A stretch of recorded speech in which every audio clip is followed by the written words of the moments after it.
आज सगळे आपण इथे परत पूजेला हजर झालो आहोत आणि पुण्याला पूजा करायची म्हणजे आमचं परमभाग्य आहे.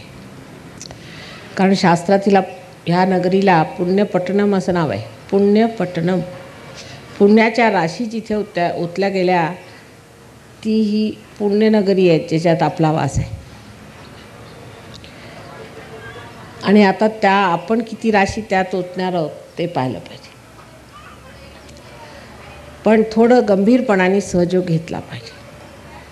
सहयोगाबद्दल अजून गंभीरता आलेली नाही, गांभीर्य यायला पाहिजे. फार मोठी गोष्ट आहे. आत्मसाक्षात्कार होणं म्हणजे अलभ्य आहे, अत्यंत अलभ्य आहे. ते आपल्याला मिळालं हे विशेष. पण आपण काहीतरी विशेष आहोत. आपली ज्योत पाजळली गेली, ते केवढं मोठं कार्य घडलेलं आहे. ही किती मोठी आपल्याला संपदा मिळालेली, ही संपत्ती केवढी मोठी मिळालेली आहे. तिकडे गांभीर्य असायला पाहिजे आणि त्याबद्दल स्वतःची इज्जत असायला पाहिजे. ते जरासं कमी पडतं आहे. सहजच मिळाल्यामुळे त्याची किंमत नाही पहिल्यांदा. दुसरं, माताजी म्हणजे कोण आहे ते अजून पुष्कळांच्या लक्षात नाही आलेलं. कारण आम्ही महामाया आहोत. ओळखणं सोपं काम नाही, पण फोटोवरून ओळखायचं. फोटोत पुष्कळ दाखले आहेत आणि तुमच्या जीवनातसुद्धा अनेक घडामोडी होतात. जे लोक गंभीरपणाने सहयोगात येत नाहीत तिकडे बोलू नका म्हणा मागेल जेवणाच्या गडबडीत.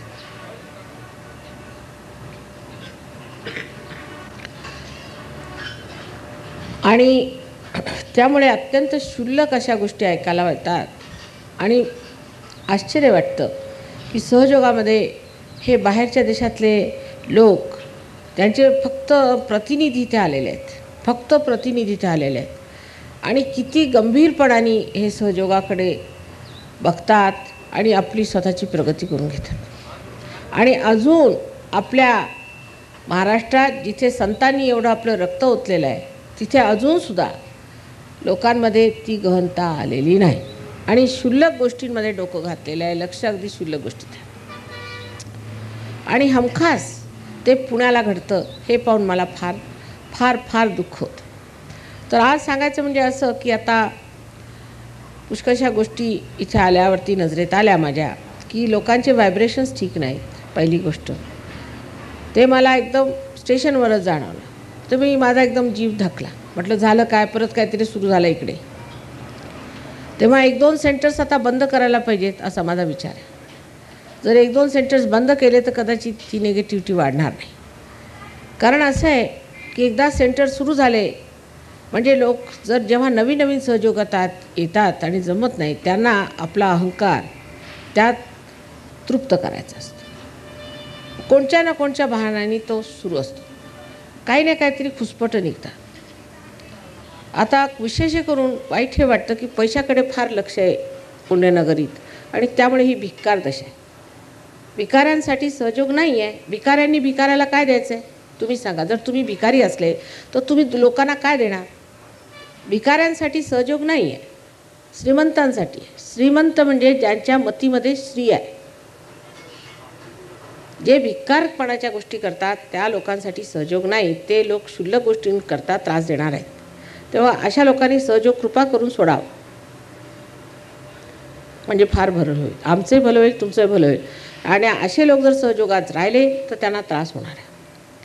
उदाहरणार्थ एक सांगते मी तुम्हाला. म्हणजे ह्या गोष्टी बोलल्या नाही पाहिजेत. आज पूजेचा दिवस आहे पण सांगितलेलं बरं म्हणजे लक्षात येईल. मुंबईला जेव्हा आम्ही सुरुवातीला लोकांना सांगितलं की आम्हाला काही पैसे नकोत, अजून काही सहयोगाचे बरोबर ठीक झालेलं नाही आहे, जोपर्यंत ट्रस्ट होत नाही मी पैसे घेऊन कुठे ठेवू, कसं घेऊ ते मला करायचं नाही. त्या ट्रस्ट होईस्तोवर तुम्ही थांबा. तुम्ही मुंबईला भयंकर लोकांना खर्च असतो पगार जरी असला तरीसुद्धा. नाही माताजी असं कसं, आम्ही काहीतरी दिलंच पाहिजे. तुम्ही काय देऊ नका, सध्या आहेत माझ्याकडे पैसे, जे काय करायचं रजिस्ट्रेशन वगैरे आधी होऊ देत व्यवस्थित, मग तुम्ही द्या. तसं झालं. त्याच्यानंतर ट्रस्ट रजिस्टर झाल्याबरोबर सगळ्यांनी सांगितलं माताजी आता तर आमच्याकडनं पैसे घ्या. तर म्हणे कमीत कमी प्रत्येकाकडनं 1000 रुपये तरी घ्या. अहो इतके सर्वसाधारण लोक, मला आश्चर्य वाटलं. मला कधी वाटलं नव्हतं हे लोक 1000 रुपये आणून घालतील. त्यांची तुंबळ गर्दी की हे 1000 आमचे ठेवा, आमचे ठेवा, आमचे. अर्थात मी सुरुवातीचे 1,00,000 रुपये माझे स्वतःचे भरले, ती गोष्ट वेगळी. पण बाकी लोकांनी जी तुंबळ गर्दी तिथे केली की आमचे 1000 घ्या, आमचे 1000 घ्या, त्याचं आश्चर्य वाटलं. त्यात 17 माणसं आली. ते म्हणे माताजी थोडेसे कमी राहिले, तेवढे मिळाले म्हणजे द्या. म्हटलं असं करा, सध्या मी तुमचे देते पैसे, मग तुम्ही देत राहा, काही गर्दी नाही. त्यांच्या नावाने मी 17,000 रुपये जमा केले ते एका गृहस्थाकडे. ते श्रीमान पुणेकर स्टाईल होते. त्यांच्याजवळ रुपये जमा केले, त्यांनी घेतले रुपये ते माझ्याकडनं व्यवस्थित. ते 8-10 माणसं बसली होती त्यांच्यासमोर आणि जमा नाही केली ते परत. झालं काय, गहाळ झाले. अरे गहाळ कसे झाले, 17,000 रुपये गहाळ कसे झाले गहाळ. आणि मग त्याच्यावरती तोरा असा की येऊन की हे तुमचे ब्लॅकचे पैसे होते माताजी, तेव्हा ते गहाळ झाले. तर म्हटलं ब्लॅक बिकचे नव्हते, मी बँकेतनं पैसे आणते नाही, माझे बँकेतले पैसे आहेत, हे बघा तू. माझं ब्लॅकचा एक पैसा तुम्ही म्हटलं बोलून आणा कुणाला, मी दाखवते ना माझ्याजवळ बँकेत तेच पैसेच आहेत, सगळे बँकेतच असतात माझे, कधीही पैसे ब्लॅकमध्ये नाहीत. तेव्हा तुम्ही असं कसं म्हणता. म्हणजे हा तोरा. आणि त्या माणसाला मग कॅन्सर झाला, मेला, सगळं झालं. पण मी काही त्याच्यावरती काही शाप केला नाही किंवा काही नाही. मी त्याला काही, तो माझ्या मुलासारखा, त्याला मी कशाला दुःख देणार. पण जेव्हा तुम्ही आईच्या चित्तातनं उतरले की तुम्हाला भूत धरणार, तुम्हाला त्रास होणार आणि तुम्हाला मग ते भोगावं लागणार. पण इथले लोक भयंकर कद्रुक आहेत पुण्याचे, असं मला दिसतं. तिथे जर त्यांना म्हटलं की 11 रुपये कमीत कमी देणे, तर सगळे निदान तरी सगळे 51 रुपये तरी देतात निदान. अहो एकदाच द्यायचं माताजी, एकदाच येतात. पण आता मी हिशोब बघितला तुमचा, तर मला आश्चर्य वाटलं की प्रत्येकाला खर्च वजा करून 7 रुपयेसुद्धा तुम्ही पूजेशी दिलेले नाहीत कुणीसुद्धा. आणि ते एका फॅमिलीला 7 रुपये पडले. पूजेचा सर्व खर्च काढल्यावरती बघितलं तर त्यांनी 2,700 रुपये मला एकंदर दिले संबंध वर्षाचे. तर प्रत्येक पूजेला प्रत्येक फॅमिलीतर्फे 7 रुपये पडले. आणि त्यावरही रड असते. हिशोब बघून एवढा आश्चर्य मला वाटलं की त्यांच्यावरती 11,000 रुपयाचं आता कर्ज झालेलं आहे. कारण मागचा मंडप जो होता तो आणि हा मंडप, हा संबंध ह्यांनी खर्च केला. अर्थात ते पैसे मी देणार आहे, म्हणजे माझ्याच पूजेचे मलाच पैसे द्यावे लागणार, नाही ते फॉरेनर्सनी द्यायचे. बरं साडीचा तुम्हाला खर्च नाही, कशाचा खर्च नाही, 11,000चं त्यांच्यावरती कर्ज आहे. म्हणजे मंडपाचे पैसे ह्यांनी द्यायचे, फॉरेनर्सनी सगळं द्यायचं. तुम्ही पुण्य कसं घेणार, पुण्य तुम्ही घ्यायचं असं आहे का. ही कोणची रीत झाली. पण अगदी जर तुम्ही भिकार स्थितीत असा भांडी घासणारे म्हणे, कुणी लोक म्हणतात भांडी घासणारे, त्यांनी यायचं नाही. आम्हाला भिकारी लोकांसाठी सहयोग आधी उभा करायचा नाही, नंतर त्याच्यामध्ये भरीवपणा आला मग सगळ्यांना आश्रयाला बोलू. आधी आपलं तर ठीक होऊ द्या. आधीच खोगीर भरती करून ठेवली तर आमचंच दिवाळं वाजायचं. फुकटखोर जर तुम्ही भरले तर कसं होणार आहे. सध्या असे लोक पाहिजे जे सॉलिड आहेत, फार श्रीमंत नकोत आणि फार गरीब नको, पण दानी असायला पाहिजे. नाही तर आपण सहयोग काय माताजींनी सगळा खर्च करायचा, तुमचे आश्रम बांधायचे असले, तुमचं काय करायचं. आता ह्या मंडपाचाच खर्च मला द्यावा लागणार आहे. ह्या ज्या मंडपात बसून तुम्ही माझी पूजा करता त्याचं मला उद्या पूजेचेही मला द्यावे लागतील मला वाटतं, अशी जर परिस्थिती असली. जर हे फॉरेनचे लोक नाही आले तर तुमच्या पूजेचेही मला 11 रुपये स्वतः भरून घ्यावे लागतील की बा 11 रुपये द्या, अशी स्थिती येणार आहे. आणि जितकी तुम्ही कंजूशी कराल तितकाच तुम्हाला त्रास होणार. आणि तुमच्यात काही लोक असे आहेत ते कधीच वरती उठणार नाही. मला माहिती आहे ते पुष्कळ वर्षापासून रगडत आहेत तशीच, कारण ते क्षुल्लक आहेत, शूद्र लोक आहेत. जरी नाव मोठं असलं तरी शूद्र प्रकृतीचे आहेत आणि ते वरती कधीच येणार नाही. ते बाकीच्यांना ओढतात आणि मग त्यांना त्रास होतो, आजार येतो, कॅन्सर होतो, एकादश धरतं, काय काय होतं, प्रकार होतात ते. आणि मग झालं, मग माताजी आम्हाला झालं. अरे पण तुम्ही आपलं काय भलं करून घेतलं. काल आता इतकं मी समजावून तिथे सांगितलं, पण मला नाही वाटलं फार लोकांच्या डोक्यात गेलं असेल ते, कारण कोणाच्या डोक्यातच जात नव्हतं. डोकंच उलटं बसलेलं आहे त्या लोकांचं. ते कसं ठीक होणार आहे. ते जन्मताच डोकं उलटं बसलेले लोक आहेत आणि ते नेतेगिरी होत करतात. तेव्हा आता काय करावं या पुण्यासाठी मला समजत आहे. ते इथे मला राहायचं आहे, तर भिकाऱ्यांच्यामध्ये मला राहायचं नाही, सरळ गोष्ट आहे. भिकारी लोक त्यांना पोसायला तरी आधी हिंमत असायला पाहिजे ना. तर एकटी मी कुठवर पोसत बसणार भिकाऱ्यांना. आणि जितका भिक्कारपणा कराल तितकाच या पुण्याला भिक्कारपणा येणार आहे. आता 11 रुपये तुम्ही दिले आम्हाला, समजा 11 दिले, 7च रुपये, कारण हिशोब लावला आम्ही तर 4,500च तुमच्यासाठी बक्षीस आणलेलं आहे द्यायला. ते आता देणार आहोत तुम्हाला बक्षीस, कारण इथे चांदीचं सामान पाहिजे ना माताजींना. चांदीच्या सामानातच द्यावं लागतं, हे माहिती आहे ना तुम्हाला. नाही तर प्लास्टिकचं घेऊन या काहीतरी, तेही चालेल बाबा. आता काय करायचं, माताजी म्हणजे जर भिकाऱ्यांच्याच माताजी असल्या तर प्लास्टिकचं आणलं तरी चालेल. तसं प्लास्टिक बिस्टिकचं घेऊन या, आजकाल मिळतं स्वस्त आपलं. नाही तर टिनाचं घेऊन यावं काहीतरी, कारण लोक जर टिनाच्याच लेवलचे असले तर मग टिनाचंच घेतलं पाहिजे. तर हा समाजवाद, अमुकवाद इथे काही चालणार नाही. इथे फक्त देवाचा वाद आहे, आणि तो म्हणजे असं की आपल्यातलं जे उत्तमातलं उत्तम आहे ते देवाला दिलं पाहिजे. आपली सारी मेहनत देवाला दिली पाहिजे, आपलं तन मन धन सगळं देवाला दिलं पाहिजे. सगळं देवांचंच आहे असं ठेवलं पाहिजे. अर्थात ते आम्ही घेणार नाही, ती दुसरी गोष्ट. पण जे उलट्या डोक्याचे लोक आहेत ह्या पुण्याला, विशेष करून काहीतरी 7-8 मंडळी अशी आहे, ते उलट शिकवतात लोकांना. तर अशा भिक्कारपणाने सहयोग चालणार नाही. अशा लोकांनी कृपा करून सहयोग सोडावा.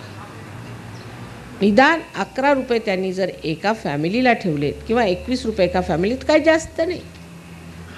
7च पूजा होतात, काही जास्त नाही. मी त्यांना सांगितलं 2 कमवत्या लोकांना सांगा. पण ह्या पैशाच्या गोष्टी कुठल्या लेवलवरनं कुठं उतरावं लागतं, मला तर इतका त्रास होतो पुण्याला. हे लोक सगळे फॉरेनच्या लोकांना खूप तुमची माहिती आहे, आणि त्यांना मुळीच पुण्याला यायला नको. पुन्हा नको म्हणून ह्या वेळेला 1च दिवसाचा प्रोग्राम ठेवला होता त्यांनी. मीच म्हटलं अरे बाबा चला, त्याला नकोच आहे पुणे. कारण इथल्या लोकांच्या चेहऱ्यावर दिसतं त्यांना की कंजूसडे लोक आहेत, आणखीन अत्यंत शूद्र लोक आहेत. चेहऱ्यामध्ये ती हेच नाही त्यांच्यात. काही लोक चांगलेच आहेत अर्थातच, पुष्कळ लोक चांगले आहेत, पण काही लोक इतके विक्षिप्त आहेत की त्यांना बघून यांना नको. सारखं म्हणतात नको माताजी तिकडे, म्हणून देहू रोडला चला, तिकडे राहू द्या आम्ही विलेजर्समध्ये. इथले लोक नको. मुंबईला काय हरकत नाही ना, पण पुण्याला यायला नको. मद्रासला जायला हरकत नाही, दिल्लीला जायला, पण पुण्याला नको. म्हणजे काय आहे का तुमचं? तिथे जाऊन त्या तुकारामाच्या जागी जिथे ते ध्यान करत असत जाऊन त्याची माती डोक्याला लावली आणि इथून व्हायब्रेशन शिकतात.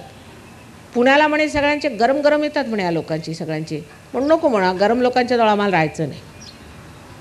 म्हणजे आपली काय संपत्ती आहे मुख्य, म्हणजे इथे आपण आलो कशाला सहयोगामध्ये?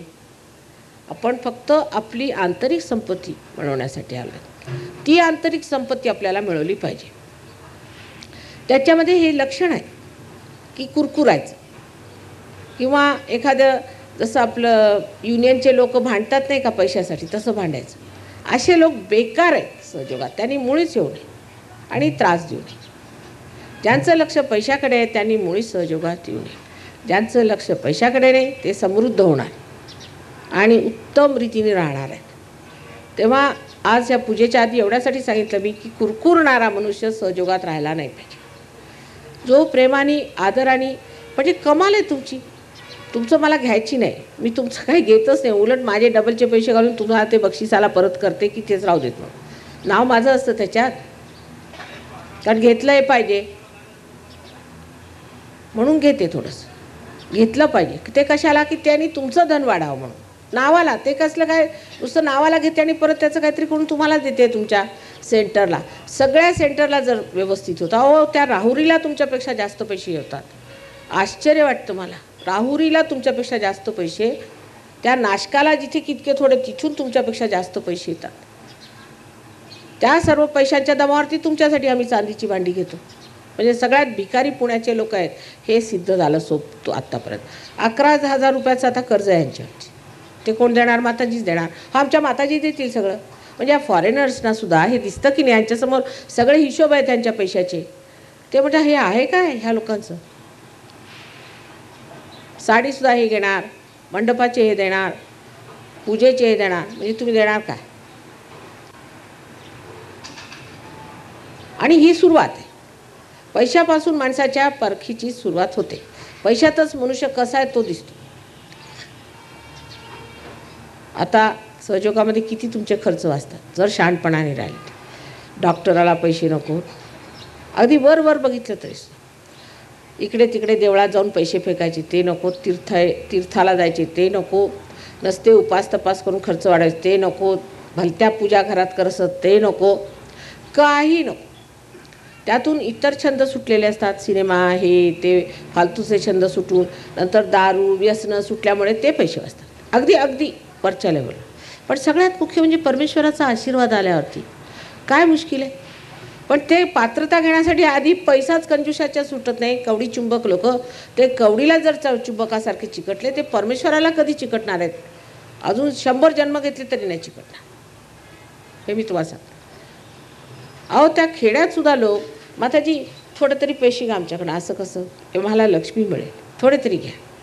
काही नाही तर 10 पैसे तरी घ्या आमच्याकडं, आम्हाला लक्ष्मी मिळेल. माताजी लक्ष्मीसाठी आम्ही देतो, आमच्या लक्ष्मीवर कृपा करा. 10 पैसे सुद्धा असले ते घेऊन येते. म्हणते बरं घेऊन टाका. आता काय म्हणजे घेत नाही मी पैसे, तुम्हाला माहिती आहे मला काय घ्यायचे आहेत का पैसे, पण आपलं त्यांच्या समाधानासाठी. तर आता पैशाच्या गोष्टी कुणी केल्या त्या माणसाला सरळ सांगायचं तुम्ही सहजगापासून परावृत्त व्हा आणि निघून जा. आणि सरळ मुकाट्याने ह्यांना पैसे आणून द्यायचे. कुणी तुम्हाला तुमच्या मागे फिरणार नाही, तुम्ही अगदी पछाडून टाकता. हे शब्द वापरलेले आहेत, पछाडतात. आणि मुंबईला उलट आहे. मुंबईला मागितलं तर इतके देतात, न मागताच लोकांना समजत नाही काय करायचं. आता सर्वसाधारण लोकांना इथे 1000-1200 पगार आहे. सर्वसाधारण लोकांना ज्यांना एवढाही पगार नाही, नुसती जी भांडी घासतात किंवा रस्त्यावरती बसून भीक मागतात त्यांच्याकडनं आम्हाला घ्यायचं नाही, त्यांच्यासाठी सहयोग नाही. तर उद्या म्हणाला आम्ही रस्त्यावरती एक वाटी घेऊन उभे राहतो काची ॲल्युमिनियमची, त्याच्यात आम्हाला जेवढं मिळतं त्यातलं घ्या तुम्ही, असे आम्हाला नको. त्यातले जे लोक असतील त्यांनी क्षमा करा आणि कृपा करून जाऊन तिथे उभं राहावं आणि भीक मागावी. सहयोगामध्ये एक प्रतिष्ठित लोक पाहिजेत आणि कारस्थानी पण फार आहेत. हे कारस्थान कर, ते कारस्थान कर, ते अभयच्या जागेचा एवढा गोंधळ केला, हे केलं, ही कारस्थानीपणा करायचा नाही. मग हे कारस्थानं केल्यावरती मग आजार आला, तब्येती खराब झाल्या म्हणजे मग माताजींनी खराब केलं आमचं असं बोलायचं. स्वतः आपलं काय बिघडलं ते बघायचं नाही, आम्ही काय वाईट वागतो ते बघायचं नाही, स्वतःकडे लक्षच नाही. म्हणजे आत्म्याचा प्रकाश तरी आला की नाही हे बघा ना तुमच्यामध्ये. आत्म्याचा प्रकाश आल्याबरोबरच ही माणसं कशी एका दिवसात झाडून वरती उभी राहतात. आणि तुम्ही कसे हो लोकात, तंबाखू खातो तो खातोच आहे, दारू पितो तो पितोच आहे, आणखीन इतकंच नव्हे तर जो कारस्थानी तो कारस्थानं करतच आहे.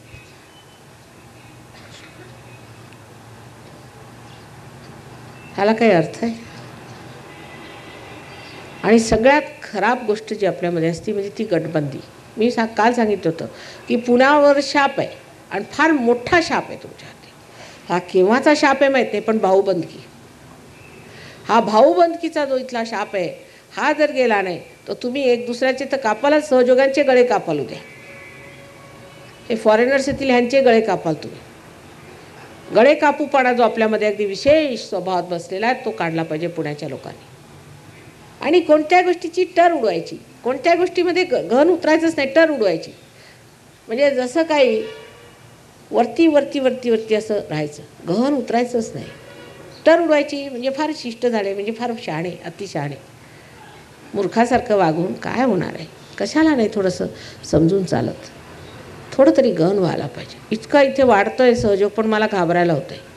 कारण क्वालिटी काहीच येणार नाही, अशी भलतीच क्वांटिटी वाढून काय फायद्याचं नाही. क्वालिटी पाहिजे. तर फालतूचे लोक असतील त्यांना काढून टाका, जे सहयोगी नाहीत त्यांनी यायचं नाही. दुसरं असं की सहयोगी केल्याशिवाय त्यांना तुम्ही पूजेला बसवायचं नाही. 4 माणसं असली तरी पुरतील, पण 15 घाणेरडी माणसं नकोत. मला त्रास होतो फार शारीरिक. आणि तुम्हाला आपल्या शरीरात स्थान दिलं आहे, कुणी दिलं आहे असं तादात्म्य कुणी दिलं आहे का? आणि तुम्ही असे वागता म्हणजे त्याचा मला त्रास होतो. तेव्हा आता शहाणपण झालं पाहिजे. आज पूजेला मी आजच्या पूजेमध्ये आपलं सगळं स्वच्छ धुवून काढीन आणि अत्यंत गहनतेने सगळं स्वीकारीन असा मनामध्ये विचार करून बसायचं, निर्धार करून. सगळं काही व्यर्थ आहे ते सोडून मी माझ्या आयुष्याला नवी चालना देऊन एक नवीन मनुष्य बनणार आहे. माताजींनी आम्हाला सांगितलं की नवीन झालं पाहिजे. नाविन्य आमच्यात ते आला पाहिजे. जसं आम्हाला सारं जग बदलायचं आहे. उद्या ह्या पुण्यातच कमळ उघडणार आहेत, मला माहिती आहे, म्हणूनच ह्या तिथे मी राहते. पण त्यात तुम्ही राहणार आहात की नाही मला माहिती नाही. त्यात तुमच्यातले किती राहणार आहेत ते बघायला पाहिजे. तुमच्यातले किती लोक टिकणार आहेत ते मला माहिती नाही. बेकारचे लोक गळून पडणार हे मी सांगतो. म्हणून सांभाळून राहायला पाहिजे. आज अगदी पूजेला आले तर पूजेची फार आवड, सगळे पूजेला आलेच पाहिजे. अहो पण ते पुण्य मिळवायला गहनता पाहिजे ना. पालथ्या घागरीवर पाणी घालून फायदा काय? सगळ्या पालथ्या घागरी, कालसुद्धा मला असं वाटत होतं बहुतेक पालथ्या घागरीच होत्या तिथे, कोणाच्या लक्षातच येत नव्हतं आम्ही काय बोलतोय. दुसऱ्या डोक्यात एक काढलं पाहिजे की कुणी लोक मला तुमच्यापासून दूर ठेवतात किंवा माझ्यावरती रिस्ट्रिक्शन्स घालतात, कोणाच्या बाची छाती नाही, पहिली गोष्ट. दुसरं, मला सगळी अक्कल आहे, मी सगळ्यांना ओळखून आहे.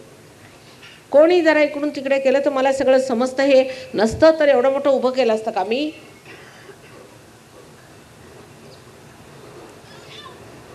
जी मंडळी कशी आहेत, ते कसे लोक आहेत ते सगळं मला माहिती आहे. मीच म्हणते म्हणून असं करतात. म्हणूनच मी म्हणते की कुणाला बोलू नका, मला भेटायचं नाही कुणाला. मीच म्हणते, ते काय म्हणणार आहेत? मला कंट्रोल करणारा मी तरी आजपर्यंत कुणी पाहिलेला नाही, किंवा मला सांगणारा की तुम्ही असं करा तसं करा. तोंडापुरती हो म्हणेन मी, पण करायचं तेच करणार. आणि मला समजतं की नाही, तुमच्यापेक्षा जास्त समजतं की नाही. आताच लिहिलं की वेद विशारदे, सगळ्या वेदाची जी विशारद आहे तिला हे समजणार नाही का? त्याला शिकवायला कोणी द्यावं म्हणा. माताजी आहेत ना, माताजी त्यांच्या कह्यात आहेत असं का? मग अशा माताजींना तुम्ही तरी कशाला मानता? बेकार माताजींना. सगळ्यांनी माझ्या डोक्यावर जर येऊन उभं राहिले तर माझं काय होणार आहे? काही शिस्त असायला पाहिजे की नाही? अहो इतकी शहाणी मंडळीसुद्धा इथे आहेत की ते माझ्याकडे प्रेझेंट घ्यायला आले नाही. म्हटलं तुम्ही आला का नाही? नाही माताजी, आम्ही म्हटलं की असं आहे, अजून आमचं सहयोगात एवढी प्रगती झाली. पुण्यातलंच सांगते. आम्ही म्हटलं असं कसं, अजून आम्ही एवढे मोठे सहयोगी नाही. तर जे पुढे आले ते सगळे बेकारच होते. कोण मोठे आले ते? काही होते म्हणा चांगले, तर आम्ही कोण सहयोगी आहेत? असेही लोक या पुण्यात आहेत. आम्ही कोण मोठे, आम्ही कशाला घ्यायचं घ्यायला? प्रत्येक वेळा फॉरेनच्या लोकांनी तुमचं पैसे द्यावेत आणि पुण्य मात्र त्यांना मिळणार आहे. बाकी तुम्हाला मिळतील, बाकी जे काय असेल ते रेडिओ बिडिओ घेऊन बसा घरी. पुण्य घ्यायचं आहे की रेडिओ घ्यायचा आहे? पहिली गोष्ट. फॉरेनच्या लोकांनी हे द्यायचं ते द्यायचं, मग फॉरेनचे पैसे माताजी त्या, असं बोलायचं नाही. हे भिक्कारपणाचं लक्षण आहे. आणि सहयोगाने तसं मुळीच बोलायचं नाही, शोभत नाही. तुम्ही सहयोगित आहो, योगी राज तुम्ही. कुठे नेऊन बसवलं मी तुम्हाला ते तरी ठेवा. सिंहासनावर बसल्यावरती तुम्ही भिकाऱ्यासारखे वागता म्हणजे काय म्हणावं तुम्हाला? म्हणजे मला रडायला येतं. काल मी रडतच बसली होती. पुण्याला आला की नेहमी मला रडायला येतं. आता पुढच्या वेळा मला प्रसन्न ठेवलं पाहिजे. आता सांगितलं ना 11,000 रुपयाचं त्यांच्यावरती कर्ज आहे. कोण देणार? ह्या मंडपाचं, एवढं मोठं मंडप मात्र शाननी घातला आईला दाखवायला, आणि ते त्याच्यात बघते तर सगळे पैसे आमचेच लागणार आहेत. म्हणजे मीच माझा मंडप करावा, मीच माझं सगळं पूजन बिजन करून तुम्ही पुण्य तुम्हाला कसं मिळणार आहे? असलाच प्रकार दिसतोय थोडा बहुत. लागलं तर 4 माणसांनी पूजा करा, पण व्यवस्थित हृदयाने करा. ज्यांना हृदय नाही त्यांनी करायची. ज्यांचं लक्ष पैशात त्यांनी ते कशाला बाजारात जावं? तुम्हाला माहिती आहे माताजी पैसे घेत नाहीत. अगदी एक कवडी मला नको तुमची, उलट स्वतःचे पैसे घालून सगळं करते. पण तुम्ही अगदीच पैसे घालणार आणि फुकटखोरी कराल ते मात्र तुम्ही चालू देणार नाही. हे पुष्कळदा पुण्याला झालं आहे, आता परत होऊ देणार नाही. परत तसं करायचं नाही आणि असे कंजूसडेपणा करायचा नाही. आणि सगळ्यात शेवटली गोष्ट अशी की तंबाखू खाणारा मनुष्य सहजगात येऊ शकत नाही. आणि तोंडाला त्या बायका ते काळं भासत असतात त्यांनी यायचं नाही. ज्या बायका असं करतात आणि पुरुष त्यांनी यायचं नाही सहजोगात, त्यांना मज्जा हवं आहे, मुळीच यायचं नाही. तेच लोक असे धंदे करतात. ज्यांच्या तोंडात तंबाखू असेल त्यांनी आत्तासुद्धा उठून सरळ चालतं, नाही तर मी त्रास देणार. आणि तोंडाला त्या लावायच्या नाही मिश्या. दारू तर प्यायचीच नाही, पण हे सुद्धा ते तोंडाला लावत बसायचं सकाळी मूर्खासारखं. ते काय काढलं आहे गाण? आमच्याकडे मोलकरणी लावतात. म्हणजे काय मोलकरणी आल्यात काय आता सगळी ती प्रोग्रामला? अशी दुर्दशा करायची नाही माझी. मला सुद्धा काहीतरी पत असायला पाहिजे. जगात लोकांना वाटलं पाहिजे. आणि लोक म्हणतात आहे की माताजी रांजले गांजले आणखीन भिकारी अशाच लोकांच्या माताजी आहेत. पुण्यात असंच म्हणतात माझ्याबद्दल लोक. त्यात तुमच्यातसुद्धा काहीतरी दिसलं पाहिजे. आज पूजेच्या दिवशी निश्चय निर्धार करू, गंभीरता आतमध्ये आणा की आम्ही आजपर्यंत काय झालं ते चुकलं आमचं. आई ह्याच्या पुढे आम्ही मात्र नेटाने प्रत्येकाने स्वतःसाठी मिळायचं आणि ग्रुप बनवायचाच नाही. कोणी कुणाच्या विरुद्ध बोलायला सुरुवात केली की त्या माणसाला छाटूनच टाका म्हणजे बरोबर होतं. ग्रुप बनवायचा नाही. ज्यांनी ग्रुप बनवायला सुरुवात केली मी बघा तिथे मग धाड आणणार आणि ते मला फार सोपं काम आहे.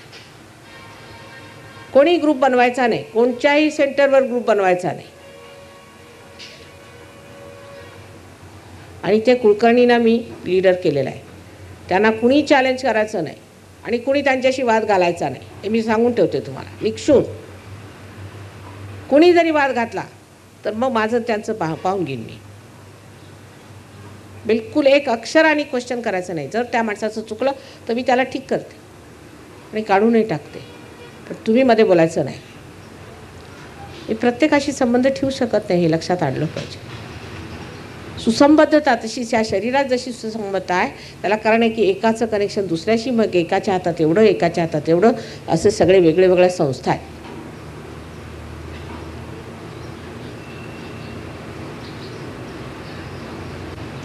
जोर जबरदस्ती करायची नाही. स्वतःवर जोर जबरदस्ती करा, स्वतःला नीट करा, स्वतःला बघा, स्वतःकडे लक्ष द्या.